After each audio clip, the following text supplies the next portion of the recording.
Hey, everybody. Welcome back to the Shea Station podcast. It is April 14th, and it is bright and early at the time of we're recording this. It's 6:30 a.m. Eastern time. We're working early to accommodate my good friend, Jerry. Well, we got a lot of fun Mets baseball to talk about, so I don't mind being up at the crack of dawn. Yeah, I appreciate you getting on really early. I got a flight to catch and I've got kids to feed at the same time. So I'll be heading out to the home opener, doing some pre and post game stuff. Should be fun. We'll be out at the Rotunda outside the Jackie Robinson Rotunda. If you hear this before the game, come say hello while we're on set.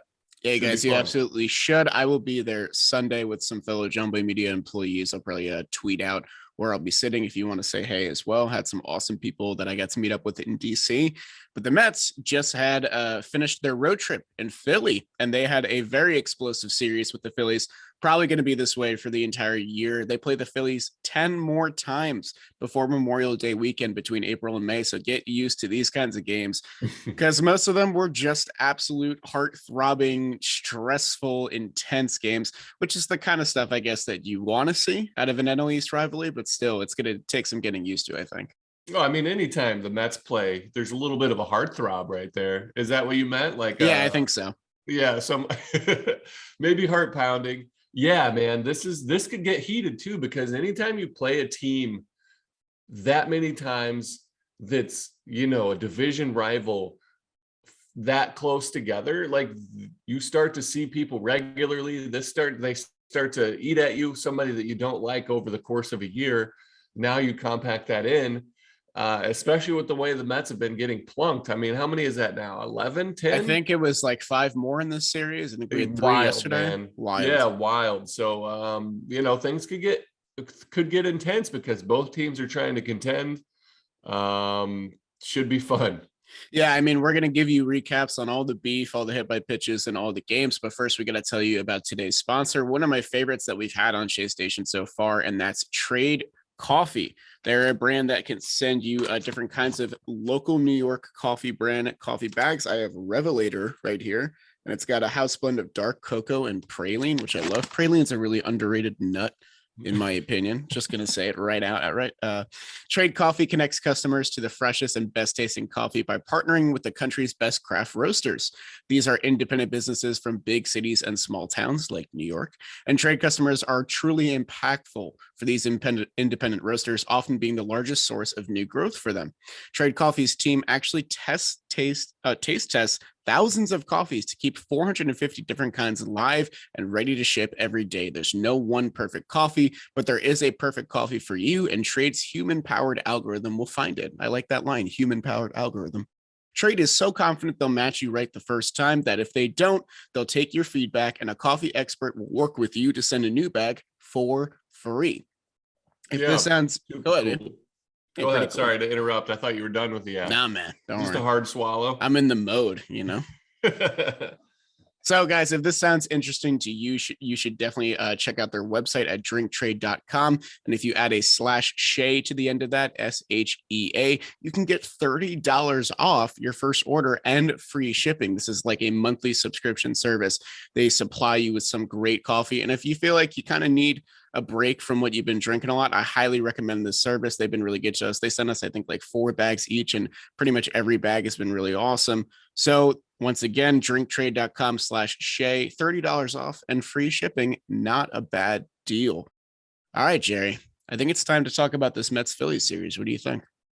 I'm in. Let's hop right in. I do want to say for Trade Coffee, I enjoy it. You get to queue up your favorite bags. You can look ahead.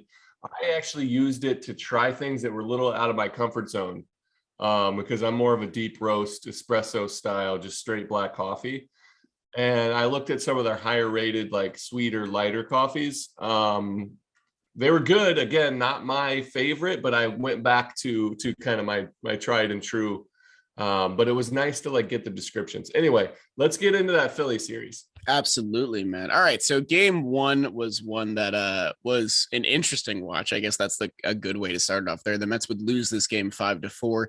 They punched 3 early runs off some Alec Boehm errors, which sort of became a storyline for Philadelphia. We'll dive into that a little bit later. Taijuan Walker looked excellent in his start. His sinker was really working. He went 6 up, 6 down versus a very good Phillies lineup. He struck out 4, but then he left the game early and he hit the IL. We'll talk a little bit more about that later. David Peterson came in relief of him and was absolutely fantastic. 4 shutout innings. He struck out Kyle Schwarber twice, Bryce Harper once. But then the game was passed off to the bullpen in the 7th inning and things went a little awry. Trevor May gave up a run. He left with an injury after starting the 2nd inning. Buck has been doing this a lot with the relievers early in the season. Joely Rodriguez had to face off against JT Realmuto. It did not go well, a 2-run homer there, but he did retire both the lefties that he faced. The Phillies put up 5 runs in the 8th inning to upset the Mets. Brad Hand came in to get the save and twist the knife on us, and Brandon Nimmo was the only Mets hitter with multiple hits. It was a tough game, 1 loss, but it really was the way that the Mets responded to this loss that sort of is what I'll remember about this series, I think. Yeah, man, this was a very impactful first game of the series. You know, Taijuan Walker went down, Trevor May went down. Then seeing the bullpen implosion was really tough. And then you did the full, like, seeing, I don't know why, but seeing Brad Hand look like Brad Hand versus the version it was just annoying. for. It was just annoying. That's all it was. I'm happy for him, but it was just annoying. Yeah, I'm happy for him too, but at the same time, it's like, man, where were you last year? But you know, we got our first preview of what Familia looks like in a Phillies uniform. Didn't get to, you know, it just looks so strange on TV. The broadcast covered it a little bit. Yeah. Gary really can't get over it, which I found funny. Like every single time he sees it, he makes a comment like, it just doesn't look right. I actually was like, it doesn't look that bad. No, it looks pretty good, honestly. Though for game 1, we got all over their starter. We got all over Ranger Suarez. I thought that was very important. We came out kind of swinging, which is good. Yeah. You know, against a lefty as well, which we haven't tended to hit in the past. So that was, especially last year, that was a tough thing for us. And it was kind of every Philly starter that we got on, which I was really impressed with. Yep. And then we got an amazing, you know, we'll talk about the preview. Peterson coming out of the bullpen, you know, cold, looked really good through his 4 innings. He only gave up 3 hits. Trevor May got asked to go back out. I'm not sure. This is the one thing with Buck right now, especially early in the year. I'm not sure that the extra up and downs that you're giving these bullpen guys are a good idea. I think it might be like a 3-batter rule thing that he's getting used to. Because remember, Buck hasn't managed a bullpen since I think 2018 before the rule was installed. But still, it's I a don't lot think to. So. Yeah, the 3-batter rule. You know, once he understands once the inning's over, he doesn't have to bring him back out. Like that's not a thing. I promise you. But I think, you know, you get a little smack on the wrist because you got, you know, Trevor May a little banged up. He was obviously banged up coming in. You could see it in the first series, but hopefully he bounces back really quick. I know what he's going through. I had that in college. Like it's just not comfortable. So it looked, honestly, it looked very bad on TV, and I was pleasantly surprised to hear that he was okay after. I was very, very worried when I saw his reaction. It's like a shooting pain. Yeah. It's like one of those, like most injuries in baseball are like these nagging, just kind of building up pain throughout the whole process. But what he's dealing with, especially with the tricep side, if from my memory, is when you would hit to that certain point, you would feel fine and then get to that like extension. And then all of a sudden it's just like this sharp pain. So there's like an instant reaction. He's okay. So yeah, that's what Mets fans wanted to hear. Our first game, it was, you know, a rough start because this one hurt. You know, we had a chance to sweep the Nats and didn't. And then we had a chance to jump on this first game and blew it. And so this one felt pretty heavy, if I may say so. Oh yeah, and it's, you know, it's early in the season, but like every game counts, and when you should be 5-0, it sucks to be 3-2. But game 2 was a really fun and stressful game to watch. Game 2, we saw the Tyler McGill start number 2 against Zach Wheeler start number 1. You know, this was a heavy hitter. Tyler McGill coming out wonderful with 5 1/3, gave up only 3 hits, 5 Ks. He still has yet to walk a batter. He had a big strikeout of Harper, Real Muto, and Rhys Hoskins. The Mets only record 3 hits the whole whole game, but Brandon Nimmo came out popping. This is how it always happens. They have a guy in the bullpen ready to go with this plan. The Wheelers last inning, his first two guys got out on the first pitch, and they're like, oh, let's let him finish the inning, maybe set him up for a win. But instead, Nimmo looked great and popped a home run on a good swing, a nice pitch, and got us on board. Drew Smith came in, had an unbelievable outing, went multiple again, that 1 2/3, 0 runs, 3 big Ks, just looking fantastic. Yeah. And then we got to see Edwin Diaz, post his grandfather passing, post bereavement list, came out. It strikes out the side, works around 2 little infield hits, but he looked dominant, had that slider going, had that fastball dotting up, looked great. So it was a big win, good bounce back. Honestly, like after the bullpen implosion, that was the biggest takeaway from the game for me. Drew Smith looked so good. Drew Smith was attacking guys. He was not afraid to throw his fastball. He got, he had the meat of the Phillies lineup and he had to go 5 batters deep and nobody was touching him. And then Edwin Diaz, as always, caught some tough luck with 2 separate infield hits when he induced some soft contact, still struck out 3 guys in the process to get the save. This was a great performance by the pitching staff to pick up the Mets offense, which really didn't come through kind of in game 1 and game 2. Both times when they got to the Phillies bullpen, they did not capitalize at all. They were really only scoring off Phillies starters in these first 2 games, but Tyler McGill looked awesome. His changeup is absolutely lethal. I'm so excited to see what else he does this season. But if you're not on the McGill train yet, I feel like 5+ shutout innings at Citizens Bank Park against this Phillies lineup should kind of start selling you a little bit. Yeah, especially after that, such a high of a first opening day start. And then you get a little bit of hangover, but we didn't, man. He looked the part again. The big thing on the broadcast, his first start, I think between the pre and post game and then listening to all the description of him, they say he has like a low heartbeat. That Tyler McGill doesn't get too high or too low. He just is this steady presence. And you can see it in his post-game interviews. He's very, very calm, a very steady presence. And that translates to the mound. He gets intense and you can see him emotionally, but for the most part, it's steady, man. You don't have to worry about him a moment being too big. You don't have to worry about him having something to let down because he's not one of these pitchers. He's not a Liam Hendricks that needs to be, a 10 out of 10 in anger to succeed and to have that fire. The dude is just ready to play. And I love seeing it. And I was super impressed in game 1.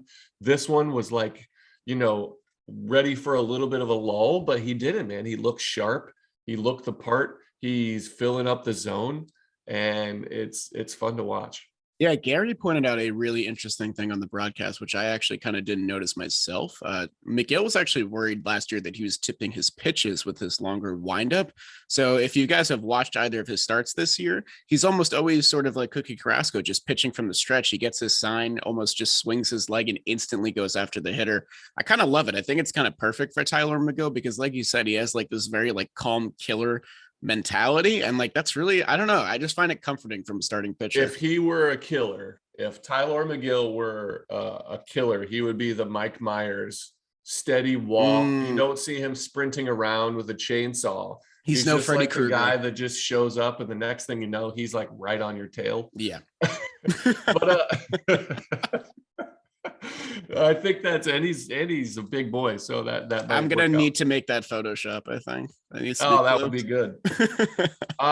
Yeah, man, just really, really impressed. There was a moment of him. They talked about it, I think maybe later in the game of watching Bassett and the guys around him watching one of the iPads and breaking some stuff down, and that's just shows you how much you learn from each other and being able to talk pitching. This kid, he's got sky is the limit. We've seen the stuff, we've seen the demeanor. He's really capable of being a front end starter. Like, we talked about between him and Drew Smith, we talked about how good these guys are and they're making us look like geniuses, which is wonderful, but they truly have these high, really, really high ceilings and they're showing out, man, and I'm excited. It is so nice to talk about two guys potential for months and months and months, and then have them ball out in the same game against your rival. There's just something so sweet about it. But the Mets steadied their momentum into a big game three with Max Scherzer on the bump. We talked last episode about how good Max Scherzer has been versus Philadelphia, especially in 2021. He did labor in the start, though. The first inning definitely had us on the edge of our seats. He walked the bases loaded with one out, ultimately was able to get back-to-back Ks and escape the jam. Overall, it was kind of a laborious start, but he's Max Scherzer, so he found a way. 5 innings pitched, 1 earned run, 5 hits, 3 walks, 7 strikeouts. Kind of a normal thing from Max against Philly. And we haven't seen like prime Max yet, but it's definitely encouraging that his velocity was up. I think the stat was that he only had 3 pitches of 96 plus in his first start, and then this start it was over 20, so that's good. He's sort of ramping back up. He said the hamstring wasn't as much of an issue anymore, so that's a good sign as well. Brandon Nimmo hit another home run against another great pitcher, so that was awesome. He's the Mets home run leader right now with 2, and the Mets jumped out to a commanding 8-1 lead with a huge Pete Alonso 3-run homer. He had a game in game 3. Dom Smith finally got a start, but he went 0 for 3 with 3 strikeouts. And the bullpen, once again, looked a little bit shaky against the Phillies, allowed them to climb back into the game off Joe Ellie and Sean Reed-Foley. They both have ERAs over 10 to start the season. Not a great sign. What was a great sign was Seth Lugo coming out for a 1-2-3 eighth to really just quell the rally, got Rhys Hoskins out on the pinch hit, got Alec Boehm out, huge outs to get. Edwin Diaz came in from the 9th, gave up a home run to Bryce Harper, which kind of was reminiscent of the Stallings home run, just kind of like a looping fly ball that just found a corner. But overall, locked down the 9th. Mets win this one 9-6. They take the series after an absolutely crushing game 1 loss. And I think that tells you a lot about this 2022 Mets team and their resilience. Yeah, they bounced back and beat the 2 best pitchers that they have. Phillies, Wheeler is going to be a Cy Young contender again. He looked great. And Nola, he still has that great curveball. I still think he's got more in the tank, especially facing teams that really matter, like the Mets. I think he's gonna come after it. Really impressed. Again, Seth Lugo bounced back right there. Came out firing, looked really good in that last game. Nimmo with the huge home run, a couple of walks. I've been, really impressed with Eddie Escobar. We're going to talk about him as a whole. I want to talk about Eddie Escobar for sure. But he hasn't been like hitting a lot. So quiet. Yeah, but his OPS is over 1,000. Like crazy. He's walking, like he's doing the things that he needs to do. That's what that veteran presence of a guy that just knows season long it's going to be fine. He's taking in his at bats one at a time, not letting like his lack of actually hits and power hits get in his way. He's just doing his thing, man. It's awesome to watch. I think it's gonna balance out, of course, because he's gonna start raking. But I've been really impressed with him. Yeah, he's just like doing what he does, man. He only has 5 hits this season, but 4 of them are for extra bases already, 3 doubles and a triple. And then he's walked 8 times already this season. So his OBP is 481. He's just kind of quietly been setting the Mets up every single time he comes up to bat. And when I saw his OPS, I also could not believe it was above 1. Really impressive stuff there. In the series, Alonso and Nimmo both get 4 hits. They both club a home run. Nimmo gets 2. How about Pete Alonso with 6 RBIs in the series? That's the kind of thing that we're probably used to seeing from him since he is the table clearer of the lineup. Big thing that I saw that I was really impressed with on Pete's end, all 3 of his game 3 hits, which were 2 doubles and a home run, all of them came with 2 strikes. So Pete Alonso is never out of the count, especially when he's down. Really like to see that. And then, of course, Tyler McGill, 5 1/3 innings, shutout. He is not allowed a run or a walk in either of his 2 starts on the season. All very good things. But I think that we should talk a little bit about the bullpen management. I want to talk about Scherzer real quick. Go ahead. Yeah, I just wanted to cover his second start. Still not 100%, but this is what you get when you get a guy of this talent. You get 5 innings with 1 run. Yeah, like he's still searching for some things. His fastball looked better. His control. He walked the bases loaded in the first.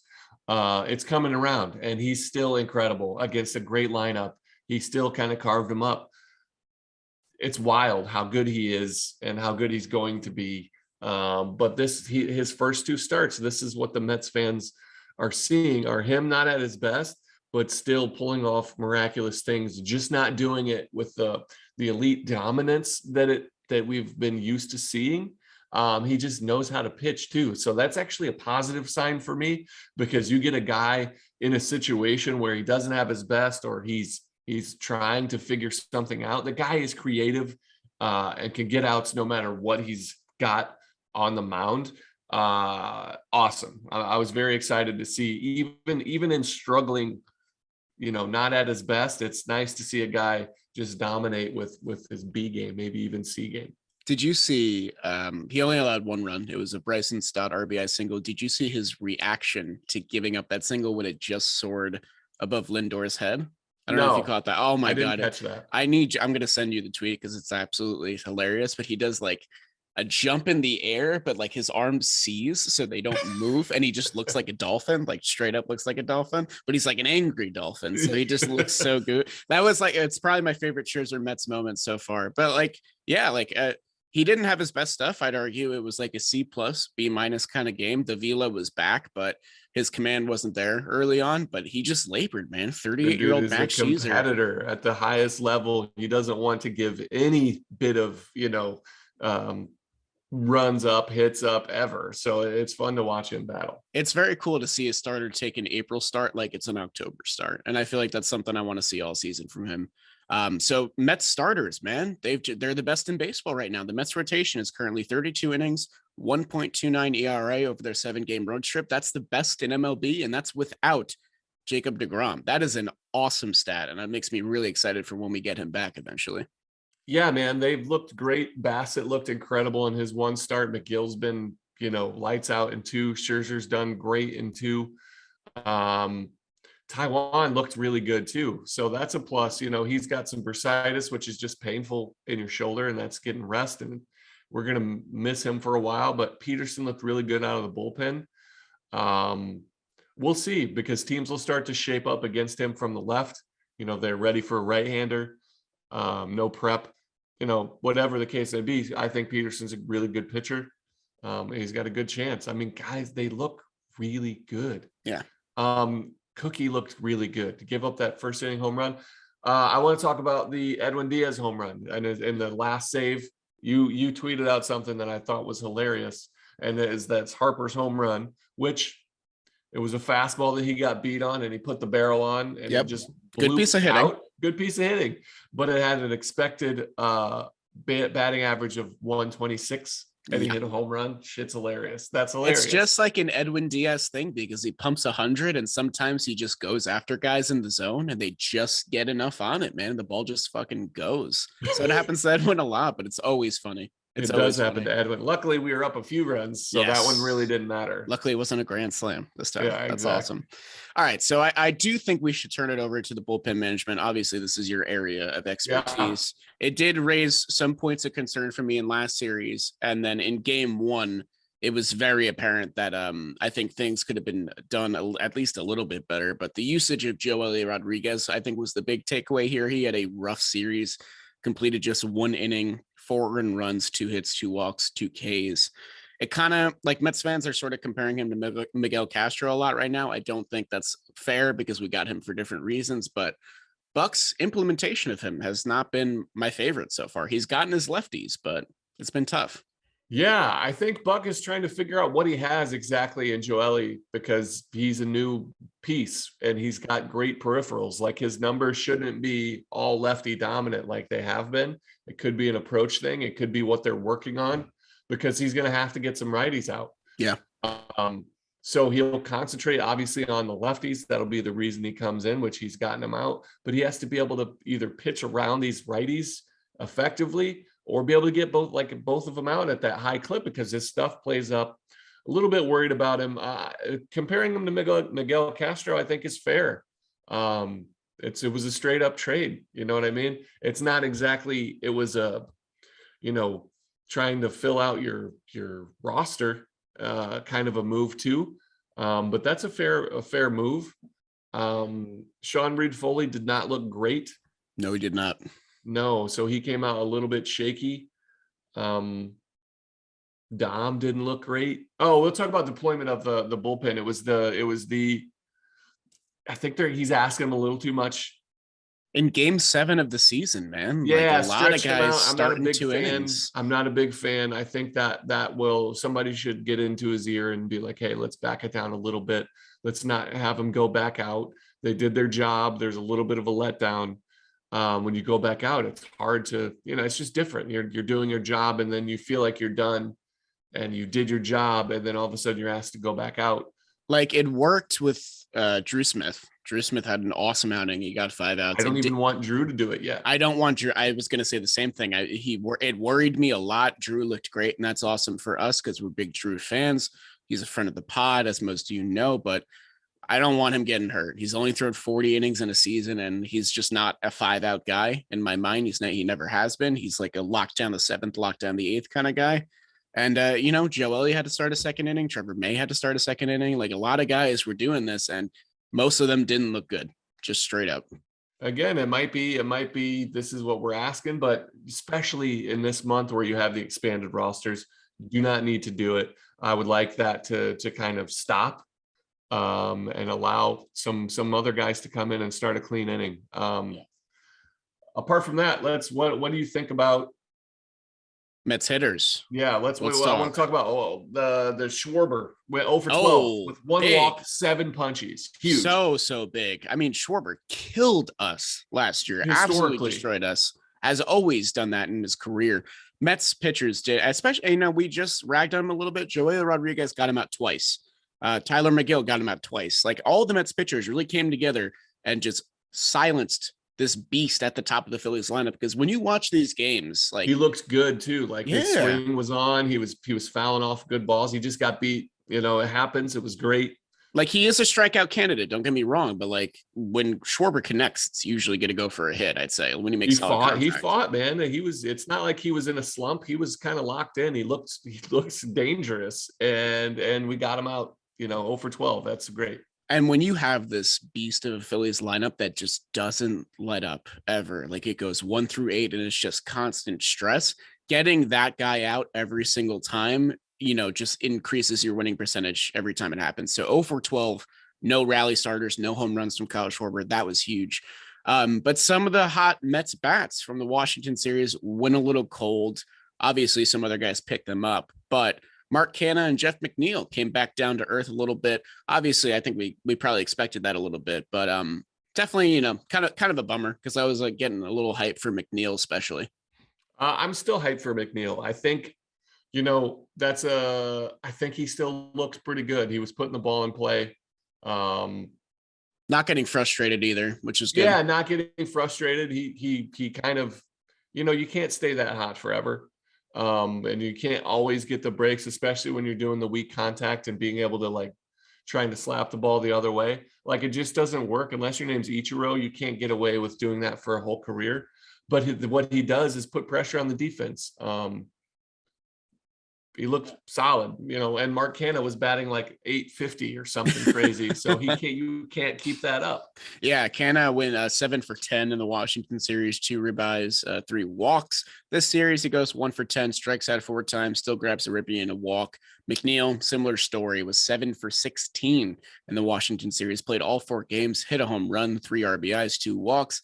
This Philly series, 1 for 9, RBI, a walk, 4 Ks. So these guys who are our 7 and 8 hitters and really stretched out the bottom of the lineup, they came back down to earth a little bit. Obviously, guys like Pete Alonso and Brendan Nimmo returned to form and really picked up the offense a little bit. But I'm worried for our friend Dom Smith. He only got 2 starts this entire season so far, 1 for 11, 8 strikeouts so far in just those 11 at bats. It's been rough. It's been a tough look for him. I think he was a little frustrated after yesterday's game, tweeted something that he deleted after. I think he just needs to get in the swing of things a little bit, hopefully get some starts under his belt, but definitely frustrating to see. Yeah, man. I think we all feel it a lot more because we're all rooting for him. Yeah. We want him to succeed. So we feel it heavier every time he punches out. It feels a little bit worse for us too. And so it's magnified. Yeah, I love Dom. I want to see him get out there. He was the only guy that didn't get a start until the last game. Like it took him a while. He had some rough at bats. He got carved up, but again, that's just a comfortability of not being in there. And Like, I personally thought he probably should have gotten to the game against Wheeler. He has good numbers against Wheeler. I think he was like 8 for 20. Cano got that start. He went 0 for 4. Obviously, we've been hard on Cano. He had a good last series. He did not look good this series. James McCann, kind of a similar story, 1 for 12 RBI, stole a base this season, Big which is kind stolen of base, cool. though. Huge Big stolen stolen base. base That guy. almost, was the game saver in game one. Obviously, that didn't come to fruition, but He you did know, his like, did his part there. yeah, I keep seeing these Francisco Alvarez highlights in AA, and he's just killing the ball, sending it 450 feet, man. I don't want to mess the kid up, but every Yeah, he's day that not goes coming up by, right now, no, especially with how good the pitching staff has looked, and a lot of that is familiarity. He's of not ready course, to catch. He's not ready to catch the big league rotation yet. Even though he looks great offensively, it's still not big league hitting right. or big league pitching, and he's not ready for this staff. So he's got a lot to learn. But James McCann going 1 for 12 is pretty rough. Nito hasn't looked amazing, but we don't expect Nito to look like amazing at the plate. As long as you help this pitching staff put up good numbers, anything we get from you is a bonus. Obviously, James McCann, we wanted offensive production with the contract. That was what we were kind of expecting, and we haven't seen it yet. Hey, he still got it in there. He's made some adjustments. He hasn't punched out a bunch. Yeah, that is encouraging, I will say. He's putting the ball in play. He's 1 for 12, only 2 strikeouts, and he's faced some really good pitching. So there's still some upside there. Yeah. So, I mean, the Mets offense is getting it done for the most part so far in these first 7 games. 7 for 22 with runners in scoring position, 8 2-out RBIs, which is a really welcome sign from this offense that was not really clutch last year at all. So as long as they can keep it up and keep clearing the table that they so easily set pretty much every inning, it feels like every inning these guys are getting opportunities. If you can just keep that up, I think that you'll be able to sort of balance out when I think the starting rotation comes back down to earth. I don't think they'll be at 1.29 for the entire season. Guys like Bassett and Scherzer are going to be awesome, but eventually I think we'll see Cookie return to form a little bit. Maybe Tyler McGill will return to form a little bit, and the offense will need to step things up. But an 8-run performance in Game 3 was super encouraging for me because I feel like we hadn't seen that like real outburst yet of like getting every single runner in and Pete Alonso just mashing the ball when he should be. So that was awesome. Yeah, and then shout out to Nemo's power production. Yeah, His 2 man. homers, and he's not doing it out of character. That's the thing. Like I was looking at his stats in 2018, he hit 17 homers, and a lot of them were like what he did this past series. Were keep your at bats, do your thing at the plate, be you, and then run into a mistake or every once in a while you're going to sweet spot it up at the right angle. It's a lot like what Jeff McNeil did. That same, he came around and he puts the bat on the ball, and you're going to run into a few mistakes. I think he obviously he's not going to hit 40 home runs like we're going to see from Alonso, but 15, 20 is not out of the realm of possibilities if he stays healthy. So I don't think so either. And I think the point you made was really good. Like Nimmo's approach didn't look different at all. Still drew a couple walks this series, still was like putting the ball in play, trying to get on base. It's just when he finds that pitch middle of the zone and, he can pull it to the right side, which is where his power comes from. I think that if you take advantage of those mistakes, and obviously if Nimmo stays healthy, 15 to 20 is most certainly not out of the question. And when you lump that with that 400 OBP, now you start looking at a guy that like, hey, maybe he does deserve that extension, man. Maybe he does deserve to get paid because that's a really freaking good player who's playing center field, by the way, and doing a pretty good job as well. So doing a damn good job. Shout out to Pete Alonso and his home runs. He should have like 5 by now. Yeah. I feel like say the same thing. he had one in Washington that he just thumped off the top of the wall, like on an absolute line drive. He had a couple in Philly that ended up being like doubles in that left center gap that's like super deep. He hit a great pitch, a two strike pitch where he went down and away, and he just went with it. He can hit any ball down. It's unbelievable how good he is at hitting the ball below the zone. It's just pure strength, It's strength and his eye-hand coordination when he's going down. I would never pitch that guy low. Like after seeing him this much, that would be if I were a pitching coach. My scouting report for my team is like, don't throw the ball down. Like he's gonna find it. So I like what I see from the offensive, like from the lineup. We're gonna need every bit of those guys to keep coming through. Yeah, and we are headed home for our first series starting Off on day Friday. today. Off day today, which well Thursday earned off day. after a nice 5-2 road trip. But the story last year was that these guys couldn't hit much at home, especially for power. So I'm hoping that they set a narrative early of battering around this Diamondback staff that is not impressive, that we know that they can hit around. And, go out there, win a series, and set the tone because you're going to get to play the Diamondbacks 7 times in your next 10 games. So why not, The schedule's so strange. So yeah, it's wild playing a team that so much compact, and then you're going to do it again. Silly. Very But strange. we got for the series opener, the home opener, the Tom Seaver statue Could be a fun debut. day. Yeah, and Jackie Robinson Day, all on the same kind of day. So we got Chris Bassett facing off against Zach Davies. Zach Davies, who with the Brewers, just got a big slow curveball, kind of like that's not fair to say, Kyle Hendricks light. I think that's fair to say. Yeah, but Kyle Hendricks is so good. Oh yeah. But it seems like no, I guess that's right. Yeah, I was thinking it felt like a bad thing, but it's a good thing. Davies is coming off versus the Padres. He went 5, gave up 2 runs, 4 hits, only 2 Ks and 3 walks. At Citi Field for his career, he's got 14 in the third, giving up 11 runs on 18 hits, 6 walks, and 10 Ks. So he's got a high whip, a high against us, but he's also a little bit more of a seasoned pitcher now. He's gonna dice, gonna throw a lot of pitches, gonna mix speeds. But this is the type of pitcher that our lineup full of really quality guys should be able to take advantage of. Nimmo leading things off is 3 for 6 versus him in his career. And this is Chris Bassett's home opener, man. This is the big one for the Mets fans. They're going to be out. It's going to be electric. It's going to be really fun. There's history with Seaver and Jackie Robinson, but there's also excitement for the future and the present. Like, it's going to be fun. Yeah, I think it's a Friday 1:00 game that's probably gonna be sold out. That's gonna be awesome. Just to So I won't be there. I'm a little jealous, but I'll be watching on TV. Really excited for it.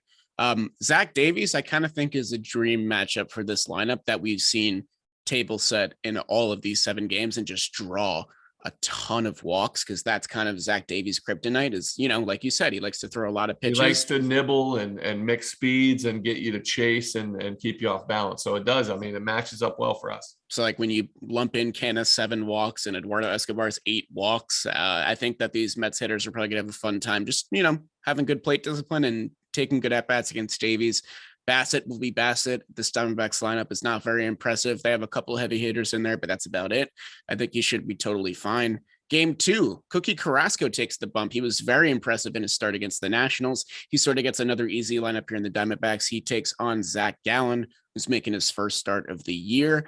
Gallen's been pretty okay at Citi Field, 12 innings pitched, 4 earned runs, 9 hits, 6 walks, 14 strikeouts. He's a pretty good pitcher, but he'll probably be on a tight pitch count because they're probably easing him in to his workload. He missed a bit of spring as well.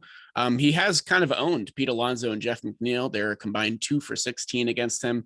And no D-backs hitter has ever faced Cookie Carrasco. So a little element of a new shock there, I guess. That's wild. Yeah, never. The odds, because he's been around forever. There's so much interleague play nowadays. That's crazy.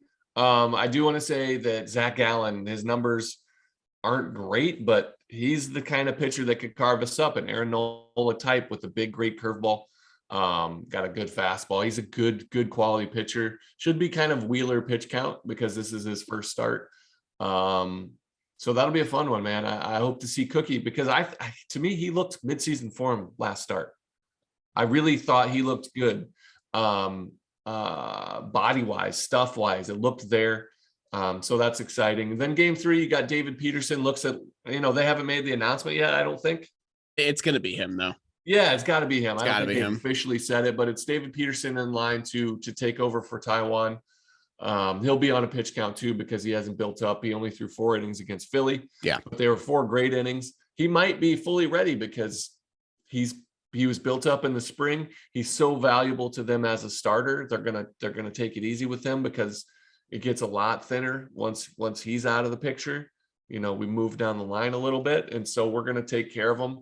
And Arizona hasn't announced a starter yet to face off against Peterson in game 3. But we'll see. Yeah, on their roster resource on Fangraphs.com, it's supposed to be Caleb Smith, who's a lefty. He's pretty decent. He came over from pitcher. Miami. Not bad there. So it should be him. I'm not sure what the deal is there. I don't follow a lot of Diamondbacks baseball.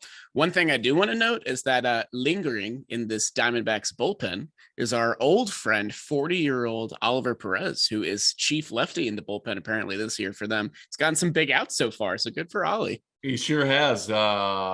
He came back. He was going to retire and go play in Mexico. And then the CBA came together and they announced it. And he was like, let's do this. This will be his last season. I think that's came out and said 40 years old. He's going to turn 41 this year. It's wild. Good for him. Absolutely wild. It's like him and Pujols, Rich Hill. All of the well, who knows? Rich Hill's going to pitch till he's 50, I think. He's going to try. But you got Wainwright, like the guys that are 40 plus. It's very limited, man. So good for Oliver Perez.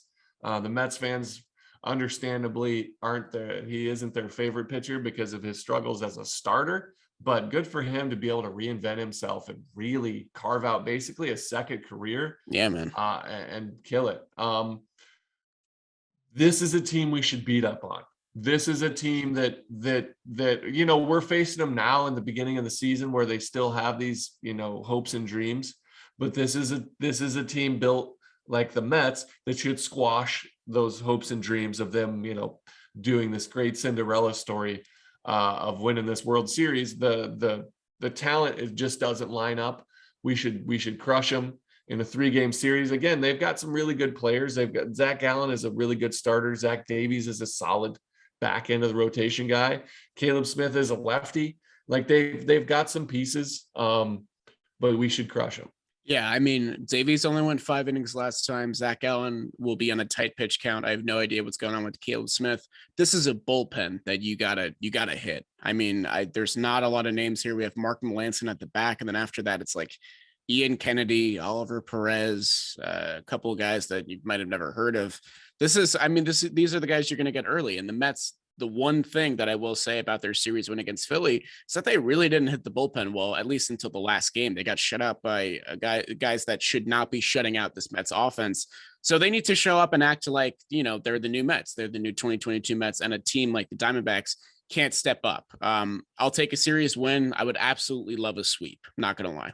Yeah, you'd love a sweep, of course. But the goal is to win a series, and we've done that 2 of 2 times. This is a team that we should win a series from. I mean, this is how it goes. I don't think we're going to get Bumgarner. No, I don't think so. And he looked good though. He looks solid. He looks like him a little bit of himself. But they've got David Peralta, who's killed us kind of in the past. I feel like he got me once on a really good pitch. But these guys they're big leaguers, but we should get them. So I'm excited for the series, the home opener. I want to see Citi Field, pumping, electric. It'll be fun, man. It's a weird 1:00 game on a Friday, but everybody will be excited coming out. It's a holiday. It's home opener. It's Tom Seaver Day. It's Jackie Robinson Day. So let's go Mets, man. Let's go Mets, man. Yeah, guys, if you're not hype already, I hope you are. And I hope that if you're in the New York area, try and make it out to a game this weekend. All 3 of them are day games. All 3 of them were favored in. So I feel like go to the ballpark, get your first dog of the year. Go see a win. Why not? Go have fun. Go explore Citi Field. Tell me about the food they've got there. There's some new features apparently, and new LED screens, new areas, an expanded Shake Shack. It's like kind of a new Citi Field, man. It's wild. I'll be there opening day. The next 2 days I'll be in studio and for SNY. But come say hi, man. We'll be out at the desk. I think it's me, Terry Collins, Todd Zeal, and Gary Apple. So we'll be in full force out there. The crew. And if you guys take a picture with Jerry, you should tag Shea Station. I'm just absolutely saying. Man. I'm just saying. All right, man. You got anything else here? No, for Jerry and Jolly, let's go Mets. Let's go Mets, guys. Thank you for tuning in to Shea Station. We will see you guys on Monday to recap, hopefully, what is a series win.